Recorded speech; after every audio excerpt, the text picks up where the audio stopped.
नमस्कार दोस्तों, सभी का स्वागत है आपके अपने प्लेटफॉर्म माइंड मैप पर। चतुर्थ श्रेणी कर्मचारी इंडिया पॉलिटी जो आपके सिलेबस में है वो सिर्फ इतनी सी है, जहां पर लिखा हुआ है संविधान का परिचय, इंट्रोडक्शन ऑफ कॉन्स्टिट्यूशन और फिर आधारभूत लक्षण। भारतीय संविधान के आधारभूत लक्षण कौन कौन से हैं और संविधान का परिचय बताना है। तो यहां पर सिर्फ एक पॉइंट दिया गया, लेकिन इसमें संविधान का निर्माण कैसे हुआ वो सारी बातें होगी। जो प्रश्न पिछले सभी एग्जाम्स में, चाहे अधीनस्थ बोर्ड, आरपीएससी या अदर स्टेट एग्जाम में जो भी पूछे गए हैं, छोटे छोटे प्रश्न, चाहे कोई सा भी एग्जाम हो, वो सारे प्रश्न आपको बताऊंगा। और इस क्लास में से, 1 घंटे की इस क्लास में से सारे पांचों के पांचों प्रश्न इंडिया पॉलिटी के आपके हूबहू छप जाएंगे। जो पेपर में छपे हुए हैं वो मुझे दिख रहे हैं कि इस पीपीटी में से आ जाएंगे। चलिए स्टार्ट करें। उससे पहले आशीर्वाद ले लीजिए, अपने इस चैनल को जितने साथी जुड़े हुए हैं सब्सक्राइब कर लीजिए और अपने पड़ोसी का भी फोन लेकर सब्सक्राइब करवा दीजिए। मेरा आशीर्वाद सबके साथ है, ठीक है। बढ़िया पेपर होगा, शानदार पेपर होगा। हम स्टार्ट करें। 1 घंटे की क्लास होगी। ये नोट्स आप लोगों को 1 घंटे में मैं कराने वाला हूं। भारतीय संविधान सभा के गठन का अगर पहला विचार अगर पूछे तो सबसे पहला विचार आप लोगों को याद रखना है। मैं सिर्फ मेन पॉइंट है वो हाईलाइट करूंगा, उसके अलावा कुछ भी नहीं। सबसे प्रथम विचार आपसे पूछे तो प्रथम विचार आपका 1895 के अंदर बाल गंगाधर तिलक का जो स्वराज विधेयक आया था, उसमें संविधान सभा की मांग थी कि भारत का खुद का स्वयं का राज, उसमें खुद का कॉन्स्टिट्यूशन। किसने कहा था भाई? तिलक 1920 के अंदर इनका निधन हो गया था, तो इनके जो विचार ऐसे उग्र स्वभाव के थे तो उन्होंने कहा था, ठीक है। तो सबसे पहले तिलक याद रखो। उसके बाद अगर गांधी जी पूछ ले तो 1922 में गांधी जी याद रख लो। फिर नेहरू रिपोर्ट है जो 1928 की है, उसमें कहा था कि भारतीय लोगों के द्वारा भारत का संविधान तैयार हो। ऐसा सबसे इंपॉर्टेंट क्वेश्चन ये आता है कि संविधान सभा की सबसे पहली मांग कब की गई थी? एक अच्छा प्रश्न आता है, किस व्यक्ति द्वारा? हाँ, सबसे पहली बार। बहुत प्यारा। एडमिट कार्ड आज ही आएंगे, रुक जाओ मैं बता दूंगा। एडमिट कार्ड आते ही लाइव आ जाना, मैं बता दूंगा। एमएन रॉय वाला प्रश्न है ना, थोड़ा इंपॉर्टेंट है। वो पहला व्यक्ति कौन था उसमें, हालांकि संविधान सभा की व्यक्तिगत मांग, ये अच्छा प्रश्न है। बाल गंगाधर तिलक वाला भी याद रखना, लेकिन ऑप्शन में आपका एमएन रॉय दिखेगा। सिर्फ उस समय एमएन रॉय को ही आप सही करोगे। किसको सही करोगे? एमएन रॉय। एमएन रॉय ने 1934 के अंदर कहा था, है ना, व्यक्तिगत रूप से इसकी मांग की थी, ये याद रखिएगा। बाकी वाले ज्यादा इंपॉर्टेंट है नहीं। कांग्रेस वाला, लखनऊ अधिवेशन वाला, पंडित नेहरू के द्वारा 1938 में, ब्रिटिश सरकार द्वारा, ये सब छोड़ सकते हो। क्रिप्स मिशन में भी हमें कुछ खास मिला नहीं, क्योंकि क्रिप्स मिशन असफल हो गया था। और कांग्रेस विशेषज्ञ समिति जो 1946 की है, उसने भी संविधान सभा का मसौदा तैयार किया था। तो सर सबसे इंपॉर्टेंट क्या है? Cabinet mission. एमएन रॉय याद रखना, फिर कैबिनेट मिशन याद रखना। दूसरा, माइंड मैप ऐप डाउनलोड करके इस टेस्ट सीरीज वाले सेक्शन में जाओ। फुल लेंथ टेस्ट नंबर 13 और 14 फ्री है सभी बच्चों के लिए, चतुर्थ श्रेणी कर्मचारी के। वो टेस्ट हैं वो आप लोग अटेम्प्ट कर लेना फ्री में। आज मैं सारे नोट्स डालने वाला हूं। India history, Rajasthan history culture, geography, current affairs, सारे के सारे नोट्स टेलीग्राम में डालूंगा। इसका लिंक इस वीडियो के नीचे ब्लू कलर का दिया हुआ है, आप लोग फटाफट ज्वाइन करो टेलीग्राम। ये देखो, इस वीडियो के नीचे एक लिंक पिन किया हुआ है, टेलीग्राम ग्रुप ज्वाइन कर लीजिए। मैं आप लोगों को आज सारे नोट्स देना चाहता हूं। आज 12 तारीख हो गई, 12, 13, 14, 15, 16, 17 और 18, 7 दिन, 1 सप्ताह बचा है, बस पढ़ लीजिए। एक जो सबसे इंपॉर्टेंट है कि संविधान सभा का जो हम कहें अगर का निर्माण, संविधान सभा का जो निर्माण है वो किसकी वजह से हुआ था, ये किसकी सिफारिश पर हुआ था? तो वो है आपका संविधान सभा के गठन की कैबिनेट मिशन, है ना। संविधान सभा के गठन की ये हम जनक कह सकते हैं भीमराव अम्बेडकर। अगर ऑप्शन में नहीं हो तो आप ये याद रखना कि संविधान सभा का गठन किस संस्था की सिफारिश पर किया गया, तो ये आपको याद रखना है आपका कैबिनेट मिशन 1946 का। बस इससे ज्यादा कुछ भी याद नहीं रखना है। कैबिनेट मिशन याद रखना है, इससे ज्यादा कुछ भी याद नहीं रखना। ये ऑप्शन में आएगा। कैबिनेट मिशन आपसे आएगा। कब का है? 24 मार्च 1946 को 3 सदस्य भारत आए थे, है ना। अब अंग्रेजों के हाथ में राज रहने वाला था नहीं। उस समय क्या हुआ कि उन्होंने कैबिनेट मिशन भेजा भारत, बोले कि भारत को हैंड ओवर कर दो इनको। तब 24 मार्च 1946 को भारत आता है, भारत के संविधान सभा के गठन की बात करता है। इसके 3 सदस्य है वो आपसे एग्जाम में पूछे जा सकते हैं। कैबिनेट मिशन जो भारतीय संविधान सभा का हम कह सकते हैं जनक है, जिससे उत्पत्ति हुई, कह सकते हैं सिफारिश हुई, उस सिफारिश को इंप्लीमेंट किया गया, तब संविधान सभा बनी और उस संविधान सभा से हमारा संविधान तैयार हुआ था। तो उसमें हम कहें तो जॉर्ज पैट्रिक लॉरेंस है ना, ये लॉरेंस है वो आपके कैबिनेट 1946 उसका हेड था लॉरेंस, है ना। दूसरा है स्टेफोर्ड क्रिप्स, फिर है एवी अलेक्जेंडर क्रिप्स और लॉरेंस। तो लॉरेंस LKA, लॉरेंस ऐसे याद रखो, LK और A। हाँ, लॉरेंस था LKA, लुक का, तो याद रहेगा सभी को। 1946 मई 1946 का कैबिनेट मिशन। कैबिनेट मिशन के तहत मैं इस पूरी क्लास में से आपको 15-20 बार बोलूंगा, वापस बोलो वापस बोलो, तो आप लोग मेरे साथ साथ वापस बोलोगे, वही प्रश्न एग्जाम में आएंगे और तुम एग्जाम हॉल में बैठे बैठे मुझे याद करोगे, अरे गुरुजी की तो आवाज हमारे दिमाग में गूंज रही है ना, कि वो क्लास के अंदर सर ने कहा था प्रश्न आएगा, है ना, और ये प्रश्न आ गया। लो चलो अब देखो यहां पर सदस्य, सबसे पहले शुरुआत में संविधान सभा के कुल सदस्य कितने थे, यह प्रश्न भी एग्जाम में आता है। शुरुआत में संविधान सभा के कुल सदस्य कितने थे, 389। अब 389, 400 में 11 ही कम है, लेकिन इन 389 में तो ब्रिटिश भारत के जो क्षेत्र थे उसमें से 296 देसी रियासतों का पूछे तो देसी रियासतों के सदस्यों की संख्या 93 थी। देसी रियासतों की कितनी थी, 93। ब्रिटिश प्रांत थे, वहां से हो गए 11। इस प्रकार से ये आप लोगों को याद रखना है, ठीक है, ये आप लोगों को इस तरह से पूरा याद रखना है। अब मुख्य आयुक्त के जो क्षेत्र थे, जो सेंट्रल प्रोविंस क्षेत्र थे, उनमें हम बात करें केंद्रीय जो क्षेत्र है, अजमेर, मेरवाड़ा, ब्रिटिश बलूचिस्तान, कुर्ग और दिल्ली, ये 4 है वो आपका केंद्रीय क्षेत्र हुआ करते थे उस समय के। एक बहुत प्यारा प्रश्न जो पूछा जाता है, संविधान सभा का गठन तो किया गया और उसमें जो सदस्य भेजे जाते थे, सीटों का जो आवंटन किया गया था, संविधान सभा ही क्या थी। एक प्रश्न आता है, आजादी से पहले की संविधान सभा ही आजादी के बाद में क्या बन गई, भारत की, बोलो क्या बन गई, संसद बन गई। तो आज भी संसद के सदस्य लोकसभा के, राज्यसभा के, उनका इलेक्शन होता है कि नहीं होता है, हाँ गुरुजी हुआ है, चौकी बात है। तो उस समय संविधान सभा के सदस्यों का जब निर्वाचन किया गया था वो किस बेस पे हुआ था, तो संविधान सभा के सदस्यों का निर्वाचन है वो इस बेस पे हुआ था। वेरी इंपॉर्टेंट लिख दिया, मतलब प्रश्न परीक्षा में आ सकता है। जनसंख्या के अनुपात में प्रति 10 लाख, हर एक 10 लाख के क्षेत्र में परिसीमन नहीं होता है आज भी, तो परिसीमन किया जाता है इलेक्शन के टाइम में, है ना। तो उससे एक मेंबर है वो आपका MP है, वो इलेक्ट होकर के जाता है। तो वो 10 लाख पर एक मेंबर गया था, 10 लाख पर एक गया था संविधान सभा में। धार्मिक समूह की बात करें तो ब्रिटिश भारत की 296 सीटों में से 213 तो सामान्य थे, मुस्लिमों की सीटें हैं वो 79 थी और सिखों के 4 सीट थी। तो छोटा सा याद करना, लेकिन जो इंपॉर्टेंट है उसके ऊपर मैं बात करूंगा। यहां पर चुनाव की पद्धति क्या थी, देखो आनुपातिक प्रतिनिधित्व की एकल संक्रमणीय मत प्रणाली, है ना। ब्रिटिश प्रांतों की बात करें और ब्रिटिश प्रांत और चीफ कमिश्नरी जो क्षेत्र है उनके लिए एक तरह से ये अप्रत्यक्ष चुनाव आप कह सकते हो, वहां पर ये इस तरीके का चुनाव हुआ था, अप्रत्यक्ष चुनाव जैसे आप कह सकते हो, डायरेक्ट जनता के द्वारा वो था नहीं। देशी रियासतों की बात करें तो उनके प्रतिनिधियों का मनोनयन रियासतों के हेड की परामर्श से किया गया था। तो देशी रियासतों का, ब्रिटिश प्रांतों का, और स्वरूप है वो, अब आपसे कहे कि सर संविधान सभा जो बनी थी उसमें सारे निर्वाचित थे क्या, तो सारे निर्वाचित नहीं थे, आंशिक रूप से चुनी हुई और आंशिक रूप से नामांकित, तो दोनों तरीके से मनोनयन और निर्वाचन दोनों था। चुनाव जो आपके हुए थे संविधान सभा के लिए, पहला प्रश्न आता है संविधान सभा के जो चुनाव है वो कब होते हैं। संविधान सभा के लिए चुनाव सबसे पहले ध्यान रखना, बड़ा अच्छा प्रश्न है, वेरी इंपॉर्टेंट क्वेश्चन है। संविधान सभा के लिए प्रथम बार चुनाव आपका जुलाई 1946 के अंदर, जुलाई अगस्त 1946 में, जिसमें कांग्रेस सबसे बड़ा दल था।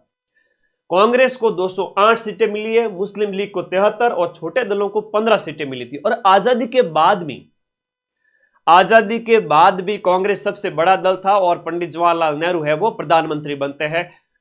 तो ये आपको याद रखना है कि कांग्रेस को सबसे ज्यादा सीट मिलती है जब पहली बार संविधान सभा के लिए इलेक्शन हुए थे। और देखो गांधी जी ने तो जब बात कही तो ये कहा था कि कांग्रेस तो देश को आजाद कराने के लिए बनाई गई संस्था थी, लेकिन इसको राजनीतिक दल बनाने के पक्ष में मैं तो नहीं हूं। लेकिन गांधी बाबा तो फिर उनका तो कह सकते हैं कि देवलोक गमन हो गया था देश की आजादी के साथ ही, तो ये ध्यान रखना है। तो कांग्रेस को सबसे ज्यादा सीट मिली है। इलेक्शन कब होते हैं? संविधान सभा के लिए इलेक्शन होते हैं 1946। अब आगे देखो पुनर्गठन कब होता है? वापस से पाकिस्तान के प्रतिनिधि नहीं रहे उस समय। एक प्रश्न ये है, जिन्ना ने कहा कि मैं नाती का बाड़ा है, मैं तो नानी के घर जाऊंगा, धको देर बारह काटो इन्हें। तो फिर जिन्ना को भेज दिया गया पाकिस्तान। जिन्ना अपने सदस्यों को लेकर पाकिस्तान चला गया। ठीक है भाई, चलो जा, है ना, यहां कौन सी कमी हो रही है, चले जाओ तुम। दरिया है बाहर तो समंदर है, उसमें छोटे मोटे दरिया आते रहते। तो वो जो चला गया यहां से, जो बात करें जिन्ना अपने मेंबर्स के साथ, तो ठीक है। उस समय जो 389 थे उसमें से सीटों की संख्या ये घट करके 299 रह गई। ये आपको याद रखना है। विभाजन के बाद में सीटों की संख्या, जब जिन्ना को धकोदेर बारकाट निकाला गया उस समय सीटों की संख्या कितने थे? उस समय सीटों की संख्या कितनी थी? उस समय 299 थी। आपको याद रखना है। कांग्रेस की बात करें उसके पास 82% सीटें थी। ब्रिटिश भारत 229 सीटें थी। देसी रियासतों के पास 70 सीटें थी। टोटल यहां पर है सीटों की संख्या 299। आप लोगों को याद रखना है। अब आगे बात करें अनुसूचित जाति कैटेगरी, ये नॉर्मली याद रख लीजिएगा, ये ज्यादा इंपॉर्टेंट नहीं है। ये है वेरी इंपॉर्टेंट क्वेश्चन। संविधान सभा के अंदर टोटल महिला सदस्यों की संख्या कितनी थी? फीमेल्स की संख्या हम बात करें टोटल 15 थी। कितनी थी? 5 × 3, 15 महिला सदस्य आपके संविधान सभा में बैठी थी। ठीक है, आया है प्रश्न, अभी पूछा था भाई, याद कर लो। अब कौन कौन सी थी वो तुमसे नहीं पूछेंगे, ठीक है, वो बड़े एग्जाम्स में पूछा जाता है, first grade, second grade, RS pre वगैरह। फोर्थ ग्रेड में पूछ लेंगे तो फिर उन एग्जाम की, है ना, तौहीन हो जाएगी, है ना, चिंता ही मत करो। उसमें आपका सरोजनी नायडू वगैरह ये हो गए। राजस्थान से कुल सदस्य है वो आपके 12 हुआ करते थे। तो संविधान सभा जो बनी थी उसमें राजस्थान से कितने गए थे? 12 सदस्य। और 12 में से एक जो आपका सेंट्रल प्रोविंस सेक्टर था अजमेर मेरवाड़ा, यहां से एक मेंबर था और बाकी देसी रियासतों से 11 लोग थे। अब यहां हम बात करें कि राजस्थान के सदस्यों की संख्या 12, ये आपको याद रखना। अब ये ध्यान रखिए, मुकुट बिहारी लाल भार्गव है वो आपके अजमेर मेरवाड़ा से। कौन थे? मुकुट बिहारी लाल भार्गव। ये मैं शॉर्ट में लिख रहा हूं, ये ध्यान रखना इसको। तो मुकुट बिहारी लाल भार्गव है वो एकमात्र सदस्य थे जो सेंट्रल प्रोविंस अजमेर मेरवाड़ा राजस्थान में एक ही था। तो राजस्थान से कितनी सीटें? 12। याद रहेगा? Okay. Madan sir rock star, ये रॉक स्टार क्या होता है बेटा? आ जाओ, पढ़ाई से मतलब रखो। पहला राजस्थानी हस्ताक्षर करता। अब ये कई बार प्रश्न आ जाता है। हाँ, सुपरस्टार रॉक स्टार मत बढ़ो।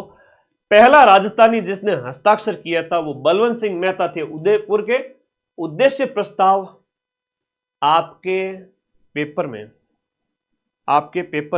मैं फिर से बताऊंगा। आपके पेपर में ये प्रश्न आएगा।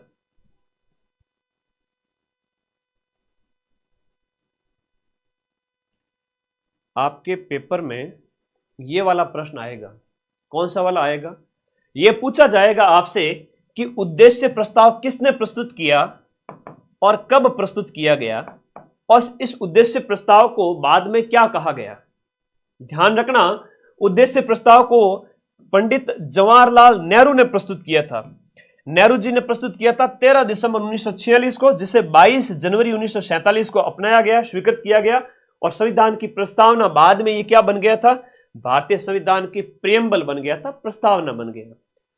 हमारे संविधान का उद्देश्य क्या है ये इसमें लिखा गया है कि हम भारत के लोग, we the people of India, हम भारत के लोग भारत को एक संपूर्ण प्रभुत्व संपन्न समाजवादी, है ना, ऐसा राज्य बनाने के लिए आज अंगीकृत, अधिनियमित और आत्मार्पित करते हैं। अभी एक फोटो दिखाऊंगा प्रस्तावना की, वहां से एक प्रश्न तो पक्का है पेपर में।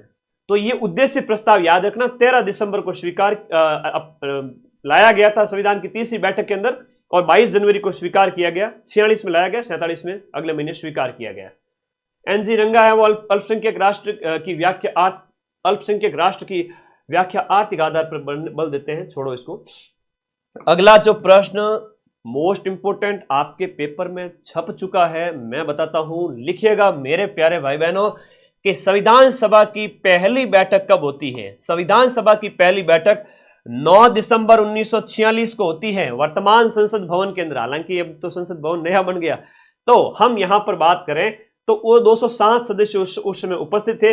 एक प्रश्न ये आता है कि जब 9 दिसंबर को बैठक हुई थी ना, पहली बैठक, तो सदस्य सारे इकट्ठे हुए थे। अब बोले कि अध्यक्ष किसे बनाया जाए, तो भाई सच्चिदानंद जी सिन्हा को अस्थायी अध्यक्ष बनाया गया। तो ये ध्यान रखना, अस्थायी थे, परमानेंट नहीं थे, अस्थायी अध्यक्ष सच्चिदानंद सिन्हा थे। तो दूसरी बैठक दूसरे दिन वापस, सच्चिदानंद सिन्हा जी तो जो है ना आनंदित हो गए थे कि भाई मैं तो अध्यक्ष बन गया संविधान सभा का। लेकिन वापस 1946 चल रहा, अभी भी याद रखना, 47 मत कर देना। ये 1946 11 दिसंबर 1946 अगले 2 दिन बाद में वापस बैठक होती है। दूसरी बैठक में संविधान सभा का स्थायी अध्यक्ष हमें मिल गए थे, और वो थे डॉक्टर राजेंद्र प्रसाद, यानी कि भारत के पहले राष्ट्रपति यहां पर स्थायी अध्यक्ष बन जाते हैं। जस्ट 2 दिन बाद में जब संविधान सभा की पहली बैठक 9 दिसंबर को होती है। पहली बैठक कब होती है? 9 दिसंबर को। प्रथम बैठक लिखा हुआ है यहां पर, पहली बैठक 9 दिसंबर 1946।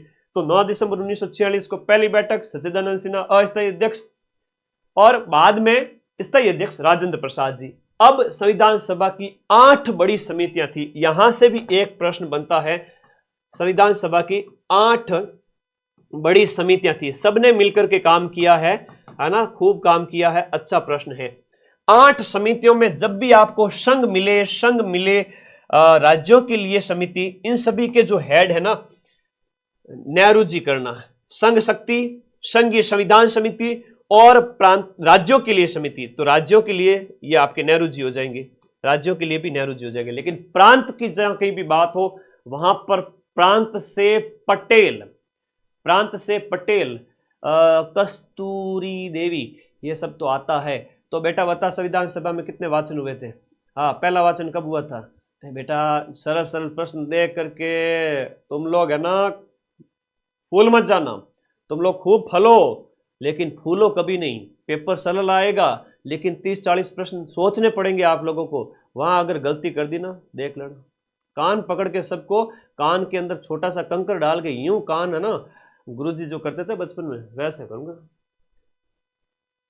चलो आगे आ जाओ। तो यहां पर संघ है और राज्यों के लिए नेहरू जी आ जाएंगे। संघ और राज्यों के लिए नेहरू है। लेकिन जब भी प से प्रांत आए, जब भी आपका प्रांत आए, याद रखना, जब भी प्रांत आए उस समय आप लोग क्या करोगे?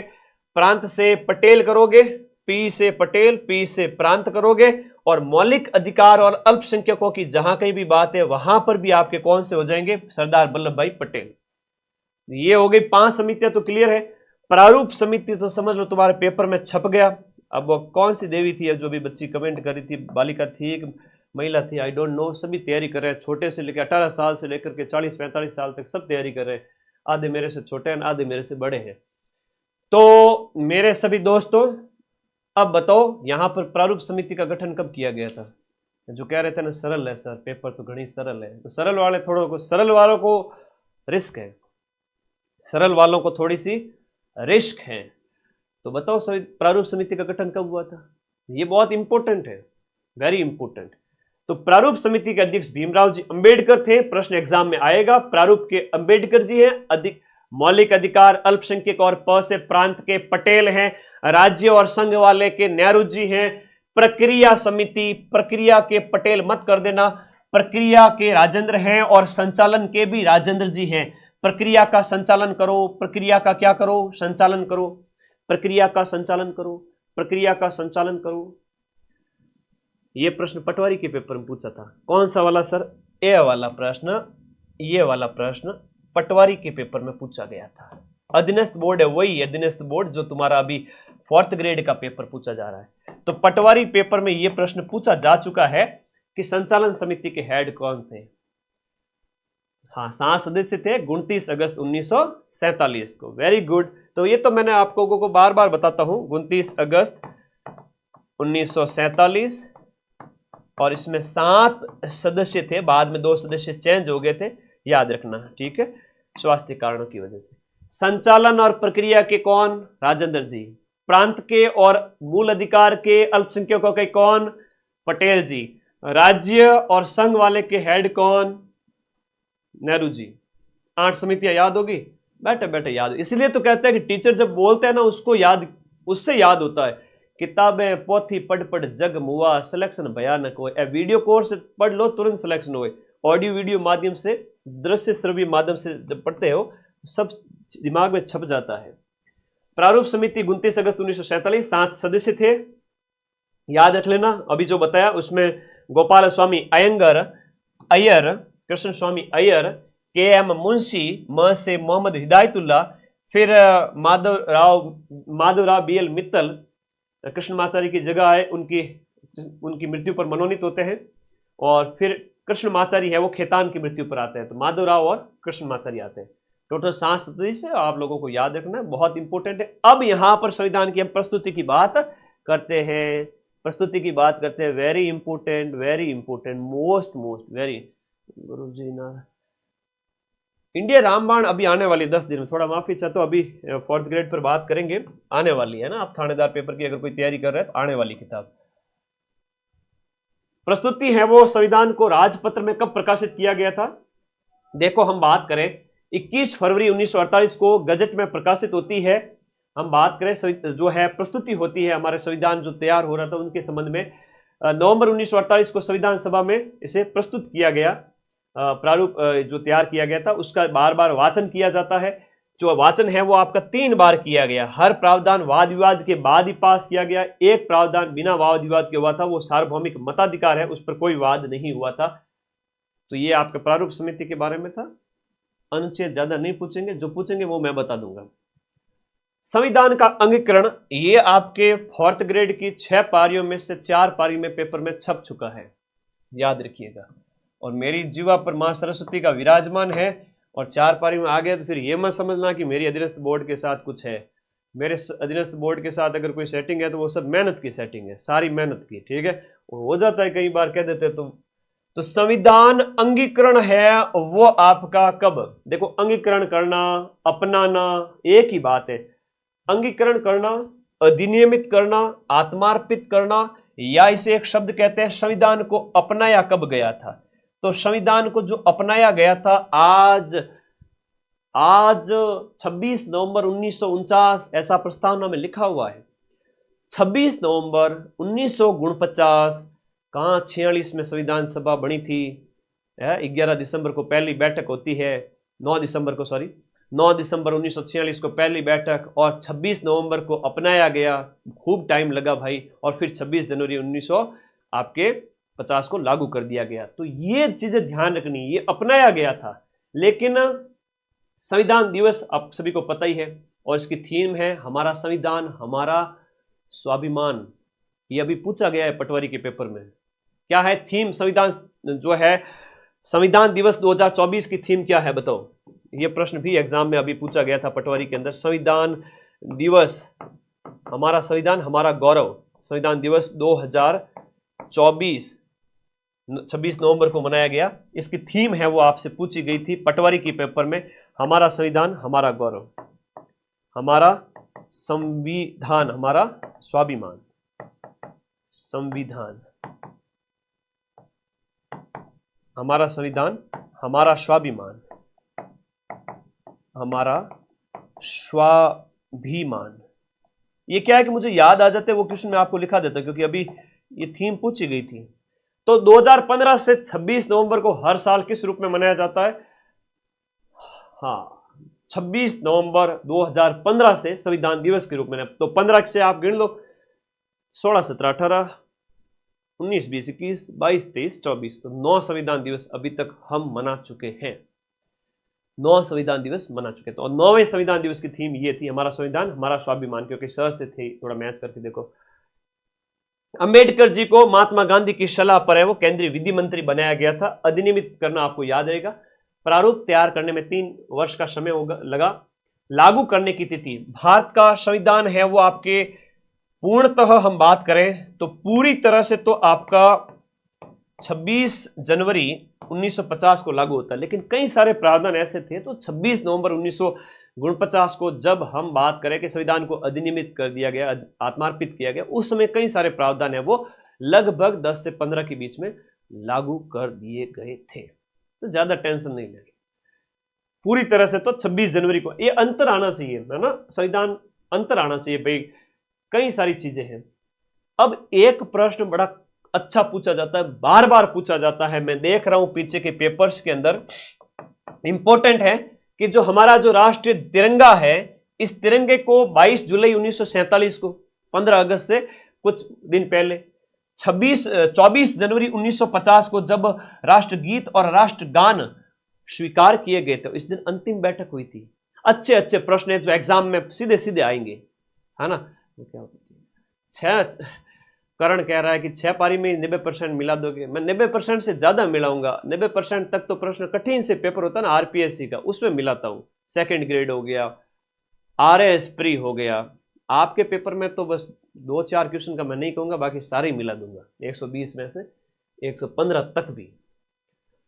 तो 24 जनवरी को लास्ट बैठक होती है, उस दिन आपका राष्ट्रगीत क्या है, राष्ट्रगीत वंदे मातरम, और राष्ट्रगान कौन सा है, जन गण मन, जन गण मन, जन गण मन, रविंद्रनाथ जी टैगोर साहब। तो ये तो आपको याद रखेगा, कई सारे बच्चों में ना कंफ्यूजन बचपन से घुसा हुआ है। टैगोर ये है। राष्ट्रगीत तो गीत है आपका वंदे मातरम, सुजलाम सुफलाम मलयज शीतलाम। तो वंदे मातरम बंकिम चंद्र चटर्जी, यहां हो जाएंगे बंकिम चंद्र चटर्जी। तो ये आप लोगों को थोड़े याद रखने हैं, बहुत इंपॉर्टेंट है। तो कब अपनाए गए थे, राजेंद्र प्रसाद जी अंतरिम राष्ट्रपति बनाए गए। एक अंतरिम जो सरकार है ना, उसके हेड कौन थे, यह प्रश्न भी आता है, तो नेहरू जी थे। ठीक है, ओके, तो ये ध्यान रख लेना। फिर बात करते हैं स्वतंत्रता अधिनियम। भारत का जो स्वतंत्रता अधिनियम है 1947 वाला, उस अधिनियम के तहत हमें आजादी मिली थी और संविधान सभा को पूर्ण संप्रभु और पूर्व ब्रिटिश कानून बदलने, संशोधन करने, रद्द करने का अधिकार ये सब दिया गया। 1947 के अधिनियम के तहत जब हमें आजादी दी गई, हैंडओवर की गई आजादी, तो ये 1947 के अधिनियम पारित करके दी गई। हाँ, इस क्लास के 100 क्वेश्चन भी करा दूंगा 1 घंटे के अंदर, टेंशन ही मत लो। पहले ये पढ़ लेना नोट्स, 5 में से 5 सही करके आओगे, कसम है तुम लोगों को मेरी।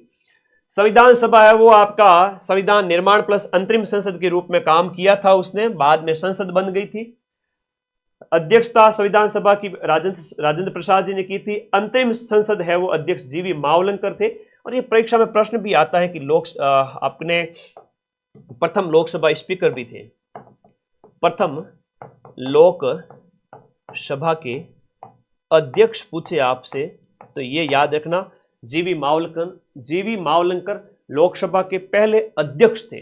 जीवी मावलंकर लोकसभा के पहले अध्यक्ष थे और अंतरिम संसद के भी उस समय ये हेड थे। तो संविधान सभा की बैठकों की अध्यक्षता डॉक्टर राजेंद्र प्रसाद जी ने की थी, क्योंकि वो स्थायी अध्यक्ष थे, हम सब जानते हैं।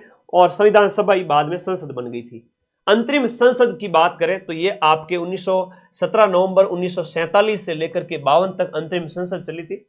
एक अच्छा प्रश्न जो एग्जाम में पूछा जाता है वो ये पूछा जाता है कि आपके संविधान पर अंतिम रूप से जो है वो कितने लोगों ने हस्ताक्षर किए थे, अंतिम रूप से कितने लोगों ने आपके हस्ताक्षर किए थे। तो 284 लोगों ने संविधान की 3 मूल प्रतियों पर हस्ताक्षर किए थे, साइन किए थे। 284। अब एक छोटा सा प्रश्न, कुल सत्र 11 सत्र आयोजित किए गए। 9 दिसंबर 1946 को संविधान सभा का जो है पहली बैठक हुई थी, गठन हुआ था, पहली बैठक हुई थी। और 26 नवंबर को संविधान बनकर के तैयार हो गया। 2 वर्ष 11 महीने, 2 वर्ष 11 महीने 18 दिन, 2 वर्ष 11 महीने 17 दिन, 15 दिन, 21 दिन देकर तुम्हें कंफ्यूज किया जाएगा। तुम कंफ्यूज होना मत। इसमें 114 दिन तो प्रारूप पर विचार हुआ, 166 बैठकें हुई, 64 लाख का खर्चा आया। अंतिम बैठक आपसे पूछा जाएगा, 284 लोगों ने हस्ताक्षर किए थे। ये आपकी अंतिम बैठक होती है 24 जनवरी 1950। 24 जनवरी 1950। तो इसलिए कहता हूं पूरे साल जम के पढ़ो ताकि लास्ट 7 दिन में मेरे नोट्स तुम्हें समझ में आ जाए, है ना। तो ये गलती कभी मत करना कि तुम अंतिम 7 दिन में बोलोगे गुरुजी 4th ग्रेड में चलो मैं सिलेक्शन करवा दूंगा, लेकिन आगामी रीट है, लैब असिस्टेंट है, 2nd ग्रेड है, थानेदार का पेपर है, तो जम के पढ़ो ऐप के अंदर। 11 सत्र, 2 वर्ष 11 माह, ये वेरी इंपॉर्टेंट है, यहां से एक प्रश्न आएगा ही आएगा। अब देखो मूल संविधान में कितने अनुच्छेद वगैरह थे, ये प्रश्न आता है एग्जाम के अंदर। वेरी वेरी इंपॉर्टेंट क्वेश्चन है। भारतीय संविधान की एक प्रस्तावना है, टोटल मूल 22 भाग, 8 अनुसूचियां और 395 अनुच्छेद। वैसे वर्तमान में जो अनुच्छेद 395 मूल अनुच्छेद तो 395 ही है, लेकिन उसके अंदर अनुच्छेद वगैरह और जुड़ करके 450 से भी बाहर चले गए हैं, लेकिन आपको मूल 395 याद रखना है। अनुसूची अभी 12 हो चुकी है, मैं उनके ऊपर बात करूंगा। और प्रस्तावना को लास्ट में शामिल किया गया और कॉन्स्टिट्यूशनल असेंबली डिबेट के अंदर इसे 12 खंडों में इसका प्रकाशन है। एक बहुत अच्छा प्रश्न आता है, भारत के संविधान की प्रस्तावना आपके 6 पारियों में से 2 से 3 पारी में ये पेपर प्रश्न छप चुका है, याद कर लीजिएगा। क्या है सर प्रश्न यह है कि भारतीय संविधान की जो उद्देशिका है या जिसे हम कहते हैं प्रस्तावना कहते हैं, इसमें से एक प्रश्न यह आएगा कि भारतीय संविधान की प्रस्तावना में संशोधन कब किया गया था। तो भारतीय संविधान की प्रस्तावना में जो संशोधन यानी अमेंडमेंट किया गया था वो 42वां संविधान संशोधन, 42वें संविधान संशोधन के तहत कब किया गया था? 1976। 42वें संविधान संशोधन के तहत, 42वें संविधान संशोधन के तहत नए शब्द जोड़े गए, कई सारे नए शब्द जुड़े थे। 42वें संविधान संशोधन कब हुआ था? 1976 में, इंदिरा गांधी के समय में। तो 1976 में 3 नए शब्द भारत की संविधान की जो प्रस्तावना में जोड़ दिए गए। कौन कौन से शब्द थे? हम भारत के लोग भारत को एक संपूर्ण प्रभुत्व संपन्न समाजवादी पंथ निरपेक्ष लोकतंत्रात्मक गणराज्य बनाने के लिए और इसके लोगों, उसके समस्त नागरिकों को सामाजिक आर्थिक न्याय दिलाने, विचार अभिव्यक्ति सबकी स्वतंत्रता, प्रतिष्ठा और अवसर की समानता मिले लोगों को, और सबकी गरिमा, एक राष्ट्र की एकता और अखंडता की बात की गई है। तो ये जो शब्द दिए गए ना, एक तो अखंडता वाला है और ये एक समाजवादी और पंथ निरपेक्ष वाला। ये प्रश्न इतने पूछे गए हैं, क्या बताऊं, ये तुम्हारे पेपर में छप चुका है ना। वो लिफाफा भले ही बंद हो, लेकिन मैं आंखें बंद करके माँ सरस्वती का ध्यान लगाता हूँ तो मुझे वो वापस वो पेपर में लिखा हुआ जो प्रश्न है वो मेरे आगे से यूं चलने लग जाते हैं, खटाखट 120 के 120 प्रश्न। इसीलिए तो 8-10 मैराथन में वो सारे प्रश्न करवा दूंगा। तो लीगल तरीके से काम करो ताकि तुम्हारे ऊपर कोई कार्रवाई ना हो। मेहनत इतनी करो कि सारे क्वेश्चन आ जाए। तो भाई समाजवादी, धर्मनिरपेक्ष या पंथ निरपेक्ष, भारत किसी भी पंथ को नहीं मानेगा, समाजवादी और जिसमें सभी वर्गों का कल्याण हो और अखंडता, भारत एक रहना चाहिए। ये 1976 में 42वें संविधान संशोधन के तहत स्वीकार किए गए थे। जो अपनी कॉन्स्टिट्यूशन की जो प्रस्तावना है, प्रीएम्बल है, उसमें जोड़े गए थे। इसको अंग्रेजी में प्रीएम्बल कह सकते हैं। एक प्रश्न यह आएगा कि भारतीय संविधान को कब अपनाया गया? 26 नवंबर 1949। 26 नवंबर 1949, मिति मार्गशीर्ष शुक्ल सप्तमी, संवत 2006, विक्रम संवत 2006 में 57 जोड़ लो, 2083 आते हैं, 83 आते हैं ना। 2006 के अंदर विक्रम संवत 2006 विक्रमी संवत है। अच्छा, उस समय विक्रम संवत 2006 था, तो उसके अंदर अभी 80 और जोड़ोगे तो आ जाएगा 1949 के बाद में, तो वो वर्तमान में 2080 के आसपास है। संविधान को अंगीकृत किया गया, अधिनियमित किया गया, आत्मार्पित किया गया। यह भी पूछा जाएगा कि संविधान को कब अंगीकृत किया गया था, यह प्रश्न हो जाता है। 57 वर्ष तो आगे है, बाकी वर्तमान में ईस्वीसन से कितना आगे है वो जोड़ोगे तो आएगा। तो ये हो गया, एक ये हो गया, बार बार पूछा जाता है। एक अभी प्रश्न बड़ा शानदार पूछा गया कि संविधान, कि भारत के जो संविधान को हाथ से किसने लिखा था? 6 महीने लगे थे, जो संविधान के 6 महीने लगे थे, और वो बैठ करके जो है संविधान सभा का जो कक्ष है वहां पर, वर्तमान का संसद भवन, 6 महीनों में उन्होंने लिखा था। तो हाथ से प्रति किसने तैयार की थी? ये प्रश्न अभी आया था पेपर महीने भर पहले ही। बताओ किसने तैयार किया था? चित्रांकन इसमें 22 चित्र हैं भारतीय इतिहास के, और चित्रकार का नाम याद कर लो, नंदलाल बोस, इंपॉर्टेंट है। और राजस्थान के कृपाल सिंह शेखावत का नाम तो आप जानते ही हो, कृपाल सिंह शेखावत। संविधान सभा के पदाधिकारी में अस्थायी अध्यक्ष सच्चिदानंद जी सिन्हा है, और अस्थायी उप सभापति पूछ रहे हैं तो फ्रैंक एंथोनी थे, अध्यक्ष राजेंद्र प्रसाद जी थे, उपाध्यक्ष की बात करें तो एच.एस. मुखर्जी थे, उपसभापति फ्रैंक एंथोनी थे, अध्यक्ष है वो राजेंद्र प्रसाद है। तीनों बातें अलग अलग है। संवैधानिक सलाहकार का एक प्रश्न एग्जाम में पूछा जाता है कि सलाहकार कौन था, तो आपके BN. Rao, Benegal Narsingh Rao, Benegal Narsingh Rao, admit card में बता दूंगा, सब्र रखो। बी.एन. राव थे। सचिव वगैरह प्रवक्ता वगैरह छोड़ दीजिए। भारतीय संविधान की मूल हस्तलिखित प्रति या कॉपी किसने तैयार की थी? प्रेम से बोलो बांके बिहारी की, प्रेम से बोलो, जय माता दी, प्रेम से बोलो, प्रेम से बोलो, प्रेम से बोलो से याद हो जाएगा, प्रेम बिहारी जी ने हाथ से लिखा था, है ना।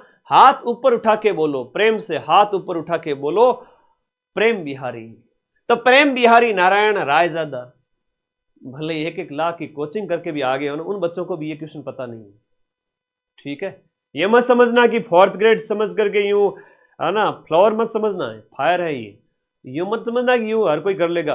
कुछ कुछ प्रश्न ऐसे होंगे जो किसी ने अगर शिद्दत से पढ़ा है तो उसी को आएंगे। फैक्चुअल क्वेश्चन कंसेप्ट पढ़ने वालों को भी नहीं आते, भले कितना ही होशियार हो, ठीक है। तो ये अच्छा प्रश्न है। प्रेम बिहारी नारायण रायजादा, प्रेम से बोलो, हाथ ऊपर उठा के, हस्तलिखित कॉपी। क्लास में तो याद करवाता हूं, इसीलिए तो तुम लोग मेरे को प्यार करते हो, बाकी मेरी शक्ल कौन सी ऋतिक रोशन से मिलती है। आगे आ जाओ, भारतीय संविधान की विशेषताएं।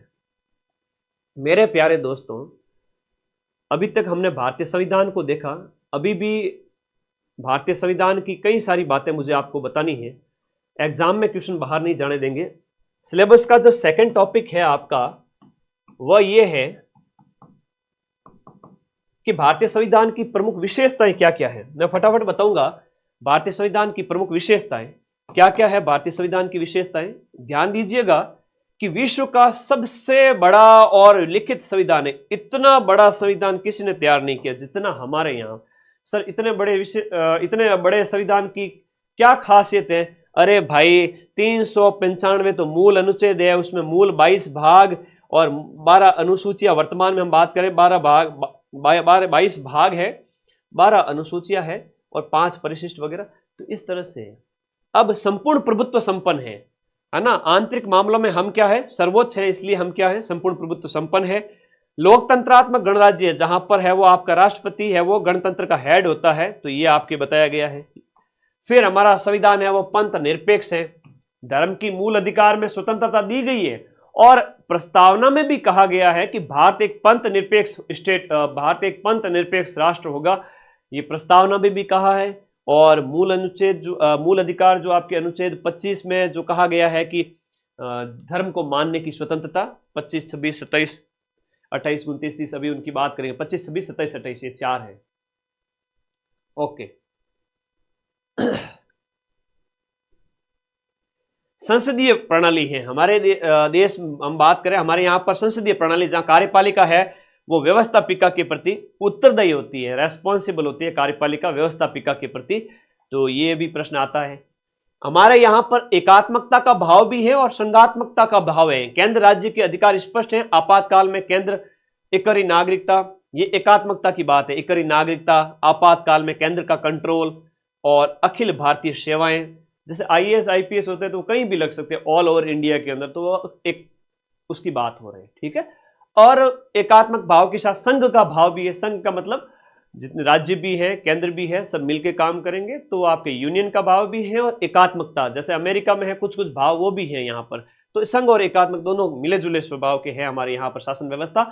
एकीकृत न्यायपालिका, न्यायपालिका है वो सर्वोच्च है, सर्वोच्च न्यायालय के फैसले सभी पर लागू होते हैं। वयस्क मताधिकार है कि लकड़ों के लाडे जो 18 साल से ऊपर हो चुके हैं उन सबको वोट डालने का अधिकार दिया हुआ है कॉन्स्टिट्यूशन के अंदर।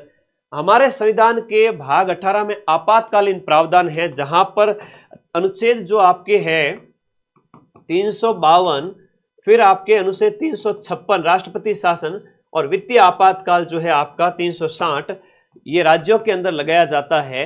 और ये होता है आपका राष्ट्रपति शासन। ये भी आपके प्रावधान संविधान के अंदर किए गए हैं। और ये हो गया आपके वित्तीय आपातकाल। मूल अधिकार नागरिकों के लिए लागू किए गए हैं आपके संविधान के भाग 3 के अंदर। चलो कौन से हैं हम बात बता देते हैं आप लोगों को, क्योंकि कॉन्स्टिट्यूशन सिलेबस में, और मैंने वादा किया है क्लास से बाहर कंटेंट, ये जो कंटेंट है इससे बाहर क्वेश्चन नहीं जाएगा। तो संविधान के आपके भाग 3 के अंदर, हमारे संविधान के भाग 3 के अंदर आपके अनुच्छेद 12 से लेकर के 35 तक, है ना, 12 से लेकर के 35 तक आपके मूल अधिकारों के बारे में बताया गया है। मूल अधिकार कितने हैं सर? अरे भाई 6 मूल अधिकार है। एक 7वां जो था, जो संपत्ति का मूल अधिकार था, वो अब हटा दिया गया है और उसे अब एक कानूनी अधिकार बना दिया गया है अनुच्छेद 300 क के तहत। तो अब संपत्ति आपका मूल अधिकार नहीं रहा, अब वो एक कानूनी अधिकार है। ठीक है, तो अब 6 मूल अधिकार कौन से हैं सर? देखो भाई, पहला मूल अधिकार तो मानव होने के नाते ये हमसे छीने नहीं जा सकते, इसलिए संविधान के भाग 3 में 6 फंडामेंटल राइट्स दिए गए हैं। तो पहला समानता का अधिकार है, कानून के समक्ष समानता, अनुच्छेद 14। फिर अनुच्छेद 15 के अंदर है आपका धर्म भाषा के आधार पर स्वतंत्रता। फिर 16, फिर आपका 17, फिर आपका 18। तो ये आपका 14 से लेकर 18 तक है, वो आपके समानता की बात है। स्वतंत्रता के मूल अधिकार के बारे में प्रश्न आता है कि स्वतंत्रताएं कितनी प्रकार की हैं।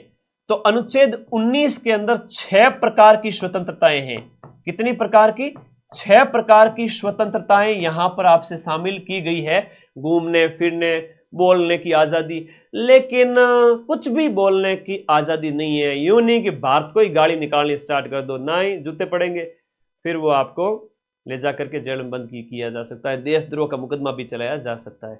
तो कुछ भी बोलने का अधिकार नहीं है, बंधनों के साथ में आपको बोलने का अधिकार है। मूल अधिकार भी बंधनों के साथ में प्राप्त है।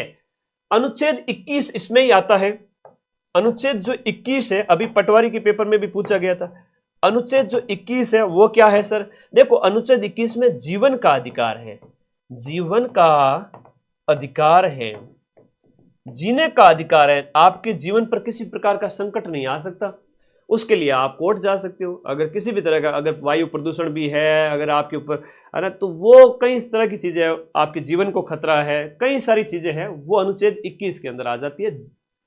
जीवन का अधिकार वो 21 में है। व्यक्तिगत स्वतंत्रता है 19 के अंदर है। ये ज्यादा पूछे जाने वाले प्रश्न है, बता देता हूं। 22 तक स्वतंत्रता है। फिर तीसरा मूल अधिकार है, शोषण नहीं कर सकते आपका, छोटे बच्चों का शोषण वो नहीं हो सकता। बाल श्रम और खतरनाक कामों में निषेध, ये 23-24 में हो गया, शोषण हो गया। शोषण के बाद में अनुच्छेद जो है 25, 26, 27, 28 में धर्म की स्वतंत्रता है। तुम्हारी इच्छा है तो हिंदू, मुस्लिम, सिख, ईसाई जो भी तुम चाहो उस धर्म को मान सकते हो, उसका पालन पोषण, उसका प्रचार प्रसार कर सकते हो। ये 25 से स्टार्ट हो जाते हैं। और फिर है 5वां जो है वो है आपका संस्कृति और शिक्षा संबंधी अधिकार। अनुच्छेद 29 और 30 में आप अपनी संस्कृति, शिक्षा संस्थाएं वगैरह इनको बढ़ावा दें। ये सारी बातें हैं। बढ़िया नरेश, धन्यवाद भाई। आगे देखो, अनुच्छेद जो लास्ट वाला है, अब एक परीक्षा में प्रश्न आता है कि आपका मूल अधिकारों की जो आत्मा है ना वो कौन है? मूल अधिकारों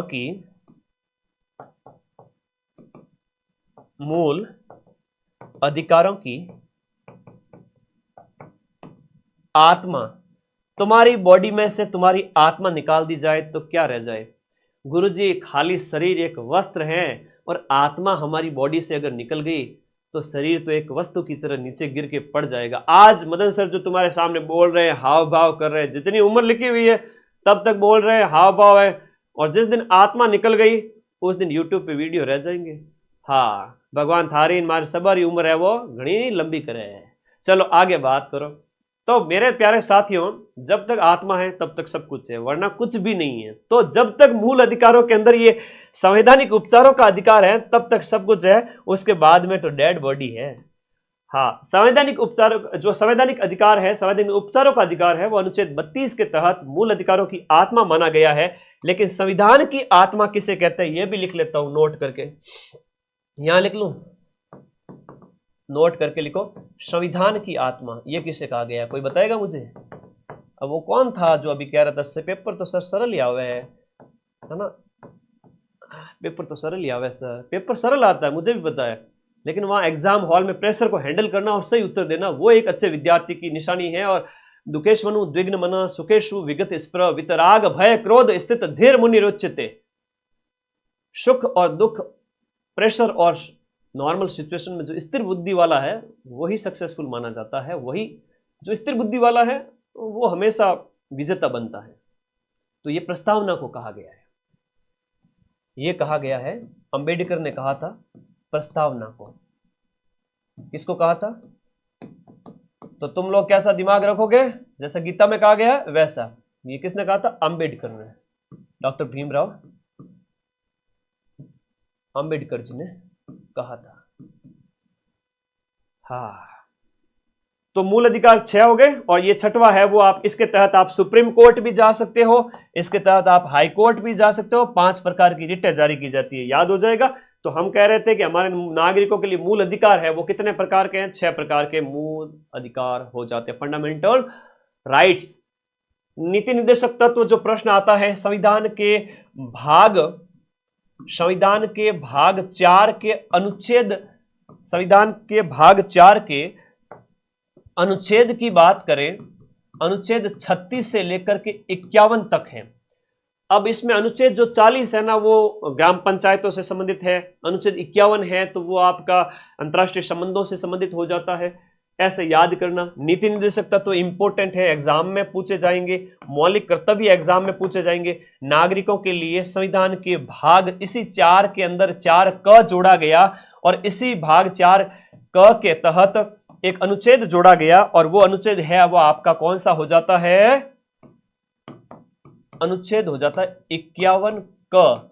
तो अनुच्छेद 51 क के तहत नागरिकों के लिए कितने मूल कर्तव्य है? नागरिकों के लिए पहले 10 थे और बाद में 11 कर दिए गए। 11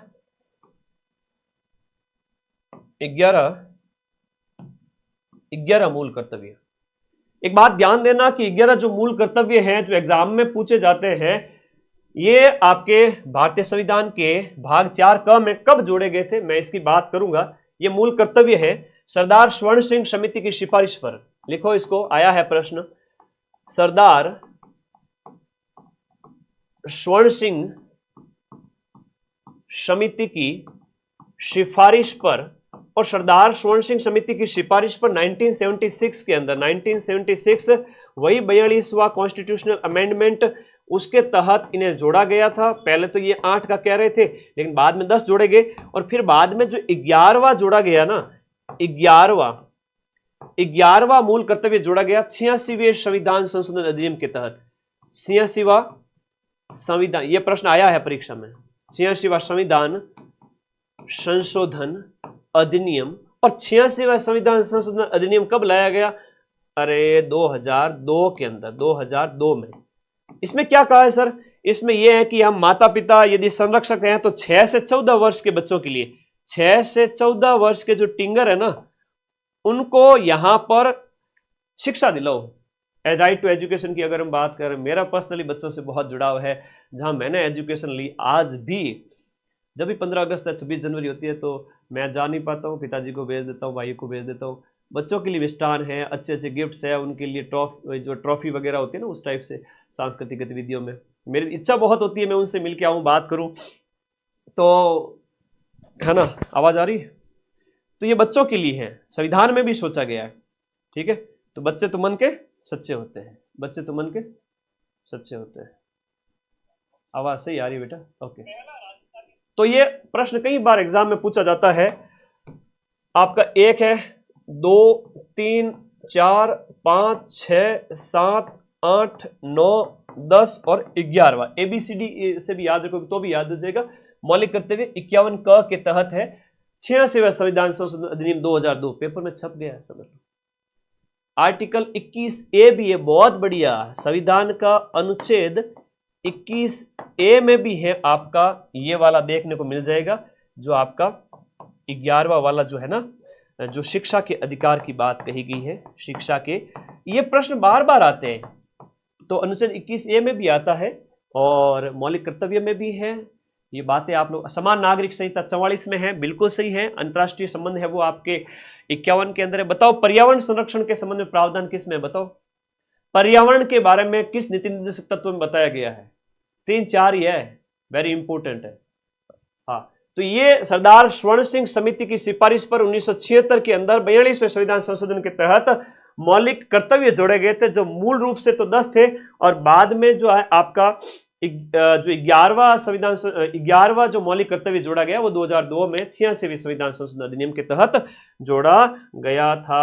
अब आपको याद रखना है कि हम बात करें थी, हाँ, इसकी नीति निर्देशक तत्वों के अंदर 2-3 बता देता हूं। एक तो अनुच्छेद 40 है, अनुच्छेद 40 है, एक आपका अनुच्छेद 44 है, एक आपका अनुच्छेद 48 है, एक अनुच्छेद 51 है। हम इनकी बात करते हैं थोड़ा सा। 40 के अंदर ग्राम पंचायतों के बारे में ये प्रश्न ज्यादा आता है, थोड़ा सा ग्राम पंचायतों के बारे में। ये है आपका नागरिक संहिता के बारे में, समान नागरिक संहिता के बारे में, और ये 48 है वो आपके पर्यावरण की रक्षा के बारे में। 4 ही बता रहा हूं, बाकी बताने को तो मैं 10 बता दूं, 100 बता दूं। अरे 100 क्या, मतलब 100 पेज में पढ़ा दूं। और लेकिन क्या होता है, कंटेंट कम से कम में ज्यादा क्वेश्चन मिल जाए तो आउटपुट है वो ज्यादा प्राप्त होता है। बच्चा कहता है कि वाह सर आपने पढ़ाया था, मजा आ गया, ध्यान रखिएगा। और अनुच्छेद 51 के अंदर है वो आपके अंतर्राष्ट्रीय संबंधों की बात। मैं भी इस बात को मानता हूं कि कम पढ़ाकर ज्यादा क्वेश्चन मिला दूं, तभी मैं अपनी शेखी बगारूं कि मैंने ज्यादा क्वेश्चन मिला है। बाकी दुनिया भर का पढ़ा के वो अच्छी बात नहीं है, उसमें से तो प्रूफ आते ही आते हैं। लेकिन अभी कम पढ़ा, 4th ग्रेड जैसे पेपर में कम पढ़ाकर सारे मिलाएंगे। तो मेरे भाई ये याद रख लेना, अंतर्राष्ट्रीय संबंध, ग्राम पंचायत, नागरिक संहिता, पर्यावरण, मूल कर्तव्य है भाग 4 क में है। मूल डीपीएसपी जो नीति निर्देशक तत्व है भाग 4 में है, और ये 4 क में है। और हम बात करें अपना मूल अधिकार किस में हो जाते हैं? मूल अधिकार अपने भाग 3 में हो जाते हैं। इससे ज्यादा कुछ नहीं आएगा, आ ही नहीं सकता। चैनल को सब्सक्राइब कर दो जितने साथी जुड़े हुए। आज मैंने बड़ी क्लास का प्लान कर रखा है, बहुत सारी, आज और कल में, चिंता मत करो। ये अच्छे प्रश्न है जो एग्जाम में पूछे जाएंगे, ये भी इंपॉर्टेंट है। सारा बता दिया, पीछे कुछ नहीं छोड़ा है, अब इससे बाहर कुछ नहीं है। अल्पसंख्यकों के लिए, विश्व शांति के लिए, संपूर्ण शासन व्यवस्था के 2 ढांचे हैं। तो संघवाद की बात यहां पर कही गई है, केंद्र और राज्य की बात, ये भारतीय संविधान की विशेषता है। भारतीय संविधान की अनुसूचियों में आपको ज्यादा टेंशन नहीं लेनी है। अनुसूचियों की अगर मैं बात करूं, भारतीय संविधान की अनुसूचियों में पहली अनुसूची में संघ और भारत के बारे में है। अभी मैं एक फोटो के माध्यम से सारा समझाऊंगा। दूसरी के अंदर ज्यादा इंपॉर्टेंट नहीं है, तीसरा भी इंपॉर्टेंट नहीं है। चौथी है वो राज्यसभा में सीटों का आवंटन है। 5वीं अनुसूची, अनुसूचित जाति जनजाति के लिए 5 उंगली जब मिलती है तब हम कहते हैं ना संगठन में शक्ति है। तो अनुसूचित जाति जनजाति के कल्याण की बात भाग जो अनुसूची शेड्यूल है भारतीय संविधान की, उस 5वीं में ये मोस्ट इंपोर्टेंट है। भारतीय संविधान की जो 7वीं अनुसूची है, परीक्षा में प्रश्न आता है, देखो जो जो प्रश्न आएंगे वो मैं तुम्हें बता दूंगा। तो 3 अनुसूची है भारतीय संविधान की। 7वीं अनुसूची के अंदर जो 3 सूचियां दी गई है, संघ सूची, संघ शक्ति के विषय, संघ के विषय, राज्यों के विषय, और समवर्ती सूची जिसमें स्टेट और संसद दोनों कानून बना सकते हैं। 8वीं अनुसूची मोस्ट इंपोर्टेंट है, वेरी इंपोर्टेंट है। 8वीं अनुसूची के अंदर भारतीय जो वर्तमान में 22 भाषाएं हैं, वर्तमान में 22 भाषाएं इसमें शामिल की गई हैं। तो जो भारतीय भाषाएं हैं वो आपके पहले मूल रूप से 14 थी और अब 22 हो गई है, 8 और बढ़ गई है, वो 8वीं अनुसूची के तहत है। 7वीं 8वीं इंपोर्टेंट है। 10वीं जिसमें दल बदल लेते हैं, कोई भी नेता एक पार्टी से दूसरी पार्टी में चला गया। 11वीं और 12वीं इंपोर्टेंट है। 11वीं पंचायतों से संबंधित है, 12वीं नगर पालिकाओं से संबंधित है। इससे ज्यादा इसमें कुछ विषय याद, मतलब ज्यादा याद नहीं रखना है। गांव के विषय आपके 29 और 18 है, वो आपके 9 कम हो गए। शहरों के अंदर थोड़ा सा इसका याद रखिए, है ना। अब संघ सूची के अंदर वर्तमान में 98 विषय है, राज्य सूची में 59 है और समवर्ती में 52 है। अवशिष्ट शक्ति एक आता है कि आपकी ये संसद के पास होती है ना, अवशिष्ट शक्तियों का संसद के पास। 8वीं अनुसूची में कई सारी भाषाएं हैं, ये आपको याद नहीं करनी है। ये जो अभी मैंने बताया था वो आपको ये याद करना यहां पर, है ना। हाँ जी, ये देखिएगा यहां पर अब देखो, भारतीय संविधान की जो अनुसूची है थोड़ी पढ़ लेना, मैं जो जो इंपॉर्टेंट करूं वही पढ़ना, बाकी मत पढ़ना। संघ के बारे में प्रथम अनुसूची में है, फिर आप देखोगे 5वीं अनुसूची कई बार पूछ ली जाती है, अनुसूचित जाति जनजाति। 7वीं अनुसूची थोड़ा सा याद रखना, जो शक्तियों का बंटवारा है। 8वीं अनुसूची में भाषाएं हैं। 9वीं और 10वीं, जो 9वीं है वो आपकी, 9वीं छोड़ दीजिए, 10वीं दल बदल, 11वीं और 12वीं। 11वीं ग्रामीण निकायों से संबंधित है और 12वीं नगर निकायों से संबंधित है। ये आपको याद रखना है, थोड़ा थोड़ा देख लेना, बाकी ज्यादा टेंशन नहीं लेनी, अंदर की चीजें नहीं पढ़नी ज्यादा। संविधान के स्रोत बहुत इंपॉर्टेंट है, मैं बता देता हूं कि हमने अमेरिका के कॉन्स्टिट्यूशन से मूल अधिकार अपनाए हैं, न्यायपालिका अपनाई है, और न्यायपालिका सर्वोच्च है, उसके लिए वो संसद के द्वारा बनाए गए कानून की जांच भी करती है, उसे न्यायिक पुनरावलोकन कहते हैं। तो मूल अधिकार वाला प्रश्न कई बार पूछ लेते हैं कि मूल अधिकार हमने कहां से लिया है, और या स्वतंत्र न्यायपालिका कहां ली है। इनमें भी ये ज्यादा पूछा जाता है, मूल अधिकार। ये थोड़ा सा आप लोगों को देख लेना है, पढ़ लेना है। 1935 के अधिनियम से संघवाद को अपनाया है, मूल अधिकार अमेरिका से अपनाया है। उपराष्ट्रपति पद अभी सुर्खियों में है, क्योंकि अभी उपराष्ट्रपति है वो आपके इस्तीफा दिया और अभी नए उपराष्ट्रपति बने हैं 15वें। तो उपराष्ट्रपति पद हमने अमेरिका से अपनाया है। न्यायपालिका की स्वतंत्रता अमेरिका से होगी। ब्रिटेन की बात करें तो संसदीय शासन प्रणाली ब्रिटेन से अपनाई, संसद की शासन प्रणाली ब्रिटेन से अपनाई। कानून का जो है विधि का शासन वो वहां से अपनाया है। और आयरलैंड के संविधान से हमने अपनाया है नीति निर्देशक तत्व, जो संविधान के भाग 4 के अंदर है।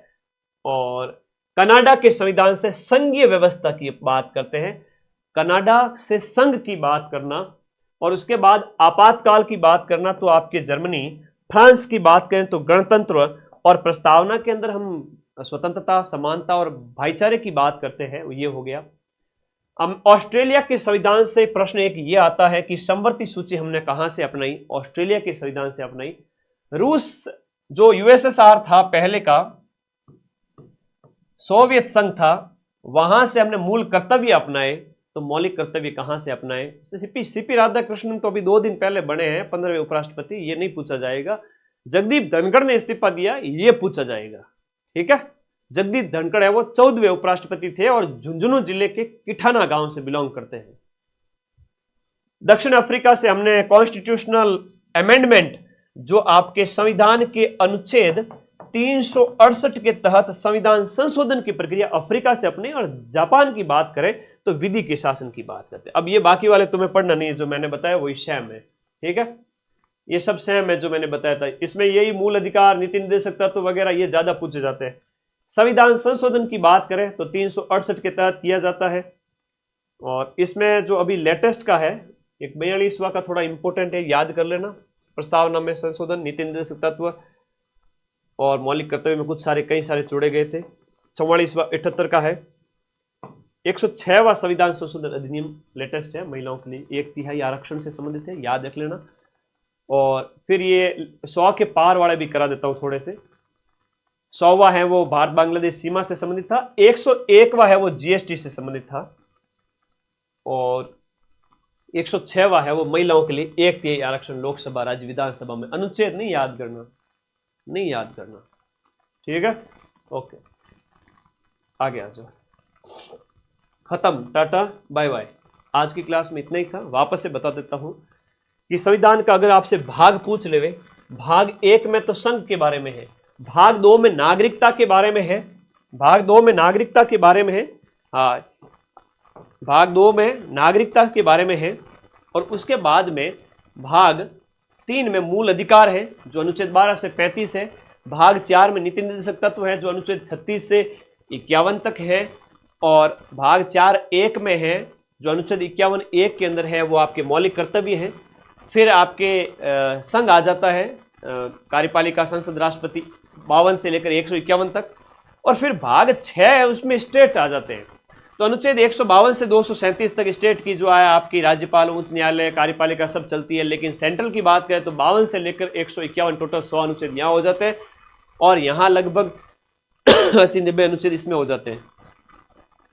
भाग 8 के अंदर केंद्र शासित प्रदेश है। भाग 9 में पंचायतें हैं। भाग 9(1) के अंदर आपकी कौन सी हो जाती है? नगर पालिकाएं हो जाती हैं, ठीक है।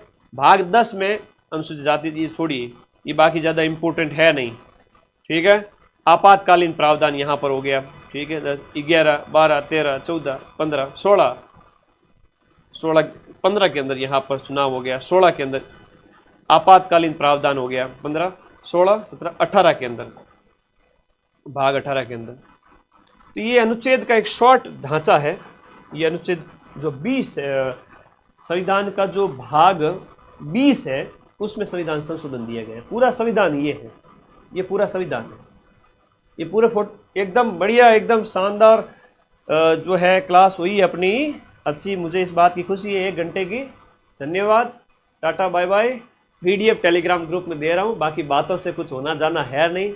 अभी तो 15-20 बार और लाइव आऊँगा एग्जाम तक, शॉर्ट से, यूट्यूब वीडियो से। 1 घंटे में सब कुछ करा दिया। देखो ज़्यादा याद क्या क्या रखोगे वो मैंने बता देता हूँ एक बार आप लोगों को। चैनल को सब्सक्राइब जरूर करके रखना है ना, ताकि पता चले तुम्हें। देखो इधर ध्यान देना, सबसे पहले बाल गंगाधर तिलक, फिर एम एन रॉय के द्वारा संविधान सभा का प्रस्ताव। उसके बाद में जो है कैबिनेट मिशन की बात करेंगे, जिसके तहत संविधान बनता है। टेलीग्राम ग्रुप चले जाओ, लिंक नीचे दिया हुआ है, पीडीएफ डाल रहा हूँ।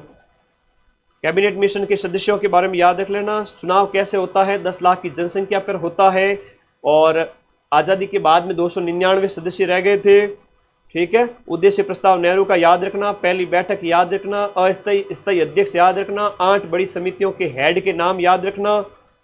उसके बाद में ज़्यादा इम्पोर्टेंट है तो ये अंगीकृत कब किया गया संविधान, वो भी याद कर लेना। उसके बाद में संविधान की अंतिम बैठक, ये आपके 24 जनवरी 1950, क्या क्या अपनाया गया था, सारी चीज़ें, कितने सत्र हुए, कितनी बैठक हुई, मूल रूप से संविधान में क्या क्या था, और ये प्रस्तावना वेरी इंपॉर्टेंट है। उसके बाद में हमारे प्रस्तावना, ये संविधान के अंदर क्या क्या अनुच्छेद है, कितने भाग हैं, संविधान की विशेषताएं हैं, ठीक है। और ये मूल अधिकार याद कर लेना। फिर नीति निर्देशक तत्व, मौलिक कर्तव्य, भाग 4 क के अंदर, और भाग 4 में नीति निर्देशक तत्व। 7वीं अनुसूची में शक्तियों का बंटवारा क्या है, शक्ति विभाजन। बोलो मेरे साथ साथ, अपने आप याद होगा, याद होना पड़ेगा। अनुसूचियाँ 12, जिसमें आपकी 5वीं, 7वीं, 8वीं में भाषण, 10वीं में दल बदलन, 11वीं 12वीं में ग्राम पंचायत और पंचायती राज। संविधान के स्रोत याद कर लेना, जिसमें मूल अधिकार मोस्ट है, ठीक है, मूल अधिकार, नीति निर्देशक तत्व वगैरह। और इसके अलावा बात करूं तो मैं समवर्ती सूची है, आपातकाल वगैरह, और संविधान संशोधन और मूल कर्तव्य। अब ये जो रसिया से याद रहेगा ना सभी को, धन्यवाद। और ये पूरा ही संविधान बता दिया यहाँ पे। अब पीछे कुछ बचा है तो बता दो, ऐसी क्लास तुम्हें यूट्यूब पे कहीं मिलेगी नहीं। अपने इस चैनल को सब्सक्राइब करके जुड़ जाओ, सारी क्लासें लगा दूंगा, पॉलिटी क्या, हिंदी क्या, कंप्यूटर क्या। रुको, प्लान लीक नहीं करूंगा, बहुत जल्दी मिलता हूँ। थैंक यू सभी का, बहुत बहुत धन्यवाद। अभी एक बार 2 मिनट बात कर लेता हूँ, वैसे भी 1 घंटा हो चुका है टाइम। आप सभी साथी, दिन में भी 3500 से ज़्यादा बच्चे लाइव आए, उसके लिए धन्यवाद, थैंक यू। और कोई डाउट है तो बता दो, 2 मिनट बात कर लेता हूँ तुम लोगों से। वैसे भी वो गांव कब आ रहा है, हमारे गांव से एक बालक है, मेरे को मैसेज कर रहा है, मैं गांव नहीं गया। मेरे पिताजी गांव में, पिताजी ने खूब मेहनत की हम लोगों के लिए, हमें पढ़ाया लिखाया। एजुकेशन का महत्व मैं समझता हूँ। मेरे पिताजी किसान हैं, इवन आज तक भी खेती का काम करते हैं, आज तक भी, अभी भी करते हैं। लेकिन वो मैंने वो प्रेशर पूरा ही घटा दिया। मैंने कहा अब आप मेहनत मत करो, आप आराम करो। तो खूब मेहनत की खेती किसानी पिछले 50 साल से। मैं जानता हूँ एक किसान मध्यम वर्ग का जो बच्चा है, उसके लिए सरकारी नौकरी की कितनी इंपॉर्टेंस होती है। वो अगर नौकरी में लग गया तो पूरा परिवार सुखी होगा। 55,000-54,000 पोस्ट के पीछे अगर बात करें, हर एक परिवार में 5-7 मेंबर की बात करें तो 2.5-3 लाख लोग सुखी होंगे। मैं अगर थोड़ी सी भी मेहनत कर लूँ आपके लिए, बाकी तो आपकी मेहनत है, मैं तो क्या ही क्रेडिट लूँ। लेकिन मैं वो दिन जानता हूँ, वो दुख भरे दिन, वो मेहनत के दिन, माँ बाप कैसे मेहनत करते हैं। मैंने इस चीज़ को बहुत नज़दीक से देखा है ना। शौहरत की धूप में जलूँगा नहीं, भरोसा रखो, अभी तो मैं बहुत लंबा चलूँगा। इसीलिए कि कोचिंग इंडस्ट्री के अंदर टेलीग्राम ग्रुप में, टेलीग्राम में नंबर 1 हो चुका है माइंड मैप, आपको पता है, सिर्फ और सिर्फ 1 साल के अंदर। और पूरे राजस्थान की 10 से 20 साल पुरानी कोचिंग संस्थान को पीछे छोड़ के सिर्फ 1 साल में टेलीग्राम ग्रुप नंबर 1 हो चुका है। और यूट्यूब पे अगले साल नंबर 1 हो जाऊंगा, चिंता ही मत करो। ये सब आप लोगों का प्यार है कि आप सही कंटेंट जहाँ मिलता है, जहाँ से क्वेश्चन मिलते हैं, आपको भरोसा हो चुका है, देसी घी में और डालडा में अंतर आपको पता चल चुका है, तो जीवन में सक्सेस हो ही जाओगे। आपको धोखा कहीं मतलब लग जाए कि यहाँ हो सकता है कि यहाँ किस तरीके से कोर्स है, वो आपका निर्णय होना चाहिए कहाँ कोर्स ज्वाइन करना है, कहाँ नहीं करना है, कहाँ पढ़ना है, कहाँ नहीं पढ़ना है। मैं हकीकत के बारे में बताता हूँ, जब भी आप लोग निर्णय करें पढ़ने का, तो ये सोचें क्या सही है क्या गलत है, कहाँ पढ़ना चाहिए कहाँ नहीं पढ़ना चाहिए, ये सारी चीज़ें आपके ऊपर डिपेंड है। तो इसी वजह से माइंड मैप अब 7 लाख का हो रहा है भाई, 1 साल के अंदर अंदर। इतने सारे बच्चे किसी भी यूट्यूब चैनल पर आज तक नहीं जुड़े इतने फास्ट। तो ये सब माँ सरस्वती की ब्लेसिंग्स हैं, बाकी मैं तो एक छोटा सा प्राणी हूँ, है ना। ठीक है, एडमिट कार्ड अभी आ जाएंगे। ठीक है, एडमिट कार्ड अभी आ जाएंगे। मैं भी आप लोगों के बीच में से ही हूँ, आप जैसा ही हूँ, किसान का बेटा हूँ। ठीक है, ज़मीन से उठा हुआ हूँ, कोई मुझे बचपन से ही मुंह में सोने का चम्मच नहीं मिला। जो भी किया आप लोगों के प्यार से, आप लोगों की बदौलत किया। तो दिन में थोड़ा सा आप 2 मिनट बात कर लेता हूँ लास्ट, फिर विदा लेता हूँ। बहुत सारी क्लासेस तैयार करनी है अभी तो मुझे, अभी हमारे पास खूब टाइम है। 7 दिन मतलब साल भर जितनी मेहनत कर सकते हैं। आज कितने नंबर पर सिलेक्शन आ रहा है? सिलेक्शन छोड़ो, ज़्यादा नेगेटिव नहीं करना है, बस करवा देंगे। अभी तो सिलेक्शन की बात, अभी तो 7 दिन पड़े हैं। चलो धन्यवाद, और कोई डाउट है तो पूछ लो, वीडियो के नीचे कमेंट कर देना आप लोग क्या कहना चाहते हो। बाकी बेफिक्र रहो, तुम्हारा भाई तुम्हारे साथ है अभी तक तो। ठीक है, थैंक यू।